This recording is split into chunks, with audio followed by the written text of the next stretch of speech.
আগামী রবিবার ৩১শে আগস্ট রাধা অষ্টমীর দিন ভুলেও মুখে তুলবেন না এই তিনটি খাবার, নতুবা সারা বছর রোগে ভুগবেন, পরিবারে নেমে আসবে চরম দারিদ্রতা, গৃহ অশান্তি থেকে সুখ শান্তি সমৃদ্ধি চির বিদায় নেবে। রাধে রাধে বন্ধুরা, আপনাদের সকলকে নতুন আর একটি ভিডিওতে আরও একবার অনেক স্বাগত। আশা করি ঈশ্বরের কৃপায় আপনারা খুব ভালো আছেন এবং সুস্থ আছেন। সামনেই আসতে চলেছে রাধা অষ্টমী। প্রতি বছর ভাদ্রপদ মাসের শুক্লপক্ষের অষ্টমী তিথিতে রাধা অষ্টমী উৎসব অত্যন্ত উৎসাহের সাথে মহাসমারোহের সাথে পালিত হয়। ধর্মীয় বিশ্বাস অনুযায়ী ভাদ্রপদ মাসের শুক্লপক্ষের অষ্টমী তিথিতে রাধারানীর জন্ম বর্ষণার রাধা অষ্টমী রাধা জয়ন্তী নামেও পরিচিত। কিছুদিন আগেই পালিত হয়েছে জন্মাষ্টমী। ভাদ্র মাসের কৃষ্ণপক্ষের অষ্টমী তিথিতে শ্রীকৃষ্ণের জন্ম, তার ঠিক 15 দিন পর রাধা অষ্টমী অর্থাৎ রাধারানীর জন্মতিথি। আমরা সকলেই জানি যে শ্রীকৃষ্ণের জন্মতিথি অর্থাৎ জন্মাষ্টমী ব্রত পালন করলে জন্মান্তরের পাপ ক্ষয় হয়। তবে জন্মাষ্টমী ব্রতের পূর্ণ ফল সম্পূর্ণরূপে পাওয়ার জন্য রাধা অষ্টমী ব্রত অবশ্যই করা উচিত। যারা জন্মাষ্টমী ব্রত করেছেন তারা অবশ্যই রাধা অষ্টমী ব্রত পালন করবেন, কারণ শ্রী রাধিকা ছাড়া শ্রীকৃষ্ণের পূজা একদম অসম্পূর্ণ। আমরা বলি রাধা কৃষ্ণ, তাই বন্ধুরা রাধা অষ্টমী ব্রত প্রত্যেকেরই পালন করা উচিত। বিশেষ করে যারা গৃহস্থ বাড়িতে রয়েছেন অর্থাৎ সংসারী মানুষ, তাদের রাধা কৃষ্ণের পুজো করা উচিত। জন্মাষ্টমীর মতো রাধা অষ্টমীর দিনটিও ততটাই বিধিপূর্বক পালন করা উচিত। এই বিশেষ দিনে রাধা কৃষ্ণের পুজো তো অবশ্যই করবেন, তার সাথে সাথে খাদ্য খাবারের বিধি নিষেধগুলি অবশ্যই পালন করবেন, কারণ আমাদের সনাতন ধর্মে তিথি হিসাবে খাদ্য খাবারের কিছু বিধিনিষেধ উল্লেখিত রয়েছে। সেগুলো না মানলে সারা বছর রোগ জ্বালা যন্ত্রণায় জীবন একেবারে অসহ্য হয়ে উঠবে এবং ডাক্তারের অর্থাৎ চিকিৎসার পিছনে অযথা প্রচুর অর্থের অপচয় হয়ে যাবে। বিশেষ করে খাদ্য খাবারে যে বিধিনিষেধগুলো রয়েছে প্রত্যেকেরই তা মেনে চলা উচিত। আজকের এই পর্বে আমি আপনাদের সাথে তাই শেয়ার করব রাধা অষ্টমীর এই পবিত্র দিনে কোন কোন খাবারগুলো আপনারা একদম এড়িয়ে চলবেন, অর্থাৎ ভুল করেও মুখে তুলবেন না। এর ফলে কিন্তু পরিবারে চরম বিপর্যয় নেমে আসবে। তাই আপনাদের সকলকে অনুরোধ করছি ভিডিওটি সম্পূর্ণ ভিডিওটি দেখার পর কেমন লাগলো অবশ্যই কমেন্ট করে জানাবেন এবং কমেন্টে জয় শ্রীকৃষ্ণ বা রাধে রাধে লিখতে একদম ভুলবেন না। ভিডিওটি ভালো লাগলে লাইক শেয়ার ও নতুন বন্ধুরা প্লিজ চ্যানেলটি সাবস্ক্রাইব করে পাশে বেল বাটনটি অন করে নেবেন, যাতে আমার পরবর্তী ভিডিও নোটিফিকেশন খুব সহজেই আপনাদের কাছে পৌঁছে যায়। আর যে সকল বন্ধুরা অলরেডি চ্যানেলটি সাবস্ক্রাইব করে পাশে আছেন তাদের অসংখ্য ধন্যবাদ। তো চলুন বন্ধুরা আসা যাক মূল পর্বে। সবার প্রথম জেনে নেওয়া যাক এবছর অর্থাৎ 2025 সালে রাধা অষ্টমী কবে পালিত হবে। এবছর অর্থাৎ 2025 সালে রাধা অষ্টমী পালিত হবে 31শে আগস্ট রবিবার দিন। তবে তিথি শুরু হবে ঠিক তার আগের দিন অর্থাৎ 30শে আগস্ট বাংলার 13ই ভাদ্র রাত 8টা 38 মিনিটে এবং তিথি সমাপ্ত হবে 31শে আগস্ট বাংলার 14ই ভাদ্র রাত 10টা 32 মিনিটে।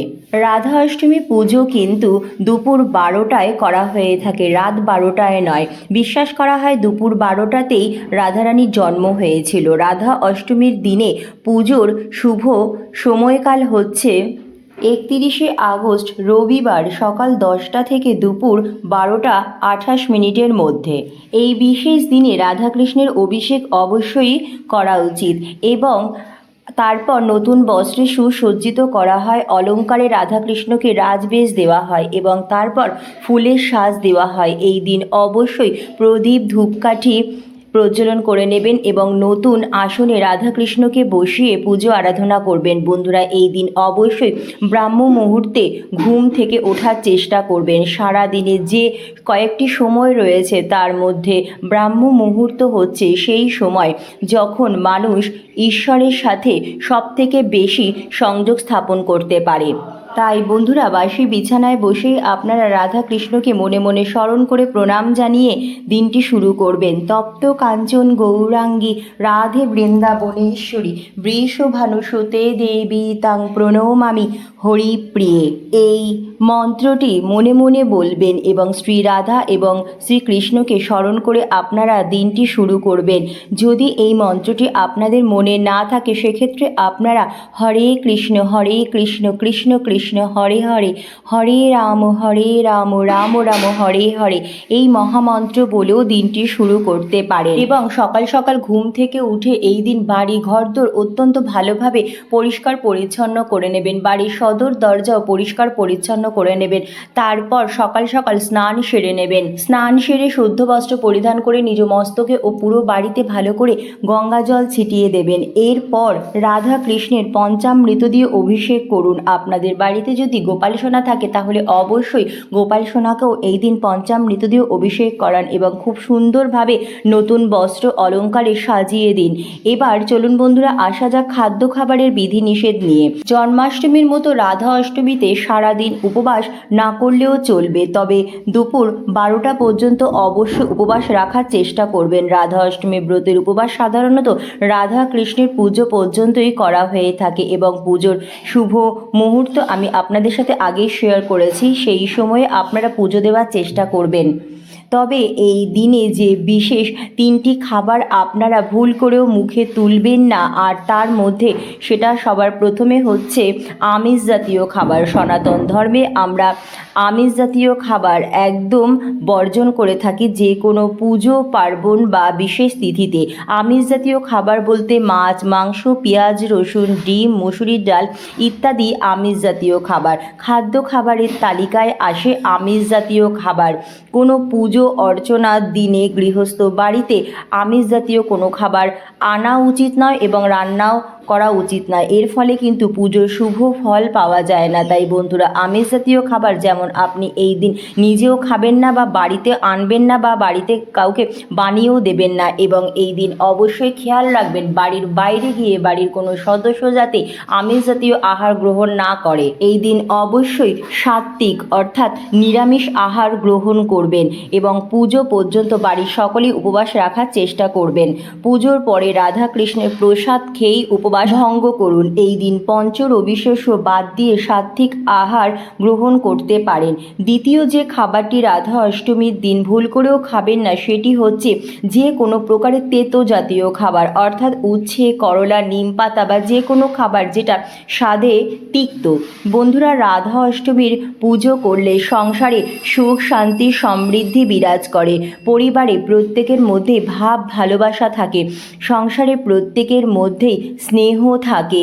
তাই বন্ধুরা রাধা অষ্টমীর দিনে পরিবারের সকলের সাথে সুসম্পর্ক এবং মিষ্টতা বজায় রাখার জন্য মিষ্টি জাতীয় খাবার গ্রহণ করুন, কিন্তু ভুল করেও কোনো তেতো জাতীয় খাবার এই দিন মুখে তুলবেন না। বিশেষ শুভ পবিত্র কোনো তিথিতে বা জন্মতিথিতে তেতো জাতীয় খাবার গ্রহণ করলে সম্পর্কের মধ্যে তিক্ততা বাড়ে, কলহ অশান্তি বাড়ে। রাধা অষ্টমী হচ্ছে রাধা রানীর জন্মতিথি। রাধা রানী হচ্ছেন প্রেমের প্রতীক, সম্পর্কের প্রতীক এবং ত্যাগের প্রতীক। তাই রাধা কৃষ্ণের পুজো করলে গৃহস্থ বাড়িতে সুখ সমৃদ্ধি তো বজায় থাকবেই, তার সাথে সাথে যেটি থাকে সেটি হচ্ছে ভালোবাসার বন্ধন। তাই রাধা অষ্টমীর দিনে ভুল করেও তেতো জাতীয় কোনো খাবার বাড়িতে বানাবেন না এবং খাবেন না। তৃতীয় যে খাবারটি রাধা অষ্টমীর দিন ভুল করেও খাবেন না সেটি হচ্ছে নারকেল। এখন অনেক বন্ধুদের মনেই প্রশ্ন জাগবে নারকেল কেন খাবেন না। নারকেলের নাড়ু বানিয়ে ভোগ অবশ্যই আপনারা ভগবানকে নিবেদন করতে পারেন, রাধারানীকে ভোগ নিবেদন করবেন। নারকেল নানা রকম খাবারের মধ্যে বানিয়ে রাধারানীকে আপনারা অবশ্যই ভোগ নিবেদন করতে পারেন, কিন্তু আপনারা এই দিন নারকেল একদম গ্রহণ করবেন না। আমাদের সনাতন ধর্মে তিথি হিসাবে কিছু কিছু সবজি বা ফল খাওয়ার বিধিনিষেধ রয়েছে। নারকেল সেই রকমই একটি ফল যেটি অষ্টমী তিথিতে খাওয়া একদমই চলে না, কিন্তু তার মানে এই নয় যে রাধা অষ্টমীতে রাধারানীকে ভোগে আপনারা নারকেল নাড়ু বা নারকেলের নানা রকম ভোগ নিবেদন করতে পারবেন না, সেটি অবশ্যই পারবেন এবং পরদিন অর্থাৎ নবমী তিথিতে আপনারা তা গ্রহণ করতে পারবেন। শাস্ত্রে উল্লেখিত রয়েছে অষ্টমী তিথিতে নারকেল খাওয়া উচিত নয়, এর ফলে অর্থ নাশ হয়, অর্থাৎ সারা বছর আপনারা নানা রকম রোগ জ্বালা যন্ত্রণায় ভুগবেন এবং অর্থে কষ্টে ভুগবেন, তাই নারকেল ফলটি এই দিন একদম খাবেন না। আরেকটি সবজি যেটি আপনারা এই দিন একদম খাবেন না তা হচ্ছে লাউ, কারণ ভাদ্র মাসে লাউ এবং মাঘ মাসে মূলো খেলে অর্থ নাশ হয়, তাই বন্ধুরা এই দুটো সবজি এই 2 মাসে এড়িয়ে চলা উচিত। তাই রাধা অষ্টমীতে লাউ অবশ্যই বর্জন করুন, নারকেল বর্জন করুন, উচ্ছে বা তেতো জাতীয় খাবার বর্জন করুন। আরেকটি জিনিস যেটি অবশ্যই বর্জন করবে সেটি হচ্ছে যে কোনো প্রকারের পোড়া জাতীয় খাবার।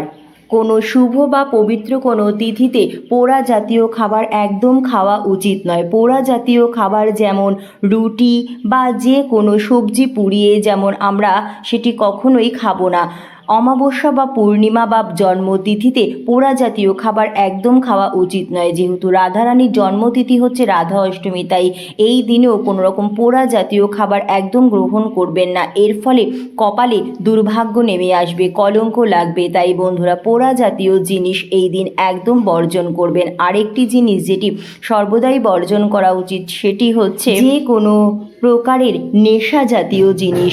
রাধা অষ্টমীতে আপনারা ভুল করেও কিন্তু এই নেশা জাতীয় জিনিস একদম স্পর্শ করবেন না। নেশা জাতীয় জিনিস গ্রহণ করা মানে মানুষকে দুর্বল করে তোলা।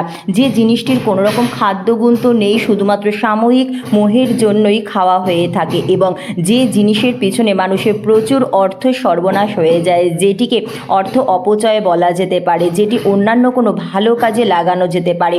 তাই নেশা জাতীয় জিনিস একদম বর্জন করুন, এটা কোনো ভালো কাজ নয়, বরং উল্টে আরও সময়, অর্থ, স্বাস্থ্য নষ্ট হয়। তাই রাধা অষ্টমীর দিন ভুল করেও এই নেশা জাতীয় জিনিস এড়িয়ে চলুন। এই দিন আপনারা সাদা নুনের পরিবর্তে সন্দপ লবণ ব্যবহার করুন। যে কোনো ব্রত উপবাসে কিন্তু সাদা নুন চলে না, সন্দপ লবণ আপনারা ব্যবহার করতে পারেন। বন্ধুরা এই রাধা অষ্টমীর এই পবিত্রতম দিনে বাড়ির পরিবেশ অবশ্যই ঠিক রাখবেন। অযথা বাড়িতে বা বাড়ির বাইরে ঝগড়া বিবাদ কলহ অশান্তি একদম জড়াবেন না। অযথা কারো মনে কষ্ট দিয়ে কোনো রকম কথা বলবেন না। এই দিন অবশ্যই নিজ সাধ্য সামর্থ্য মতো অসহায় গরিব দুঃখী মানুষকে সাহায্য করুন, অবলা জীবজন্তুদেরও কিছু খাওয়ান। ভক্তি ও নিষ্ঠা সহকারে রাধাকৃষ্ণের পুজো আরাধনা করুন, নাম সংকীর্তন করুন, গীতা পাঠ শাস্ত্র অধ্যয়ন করুন, খুব ভালোভাবে সৎভাবে দিনটি কাটান। হরে কৃষ্ণ, রাধে রাধে।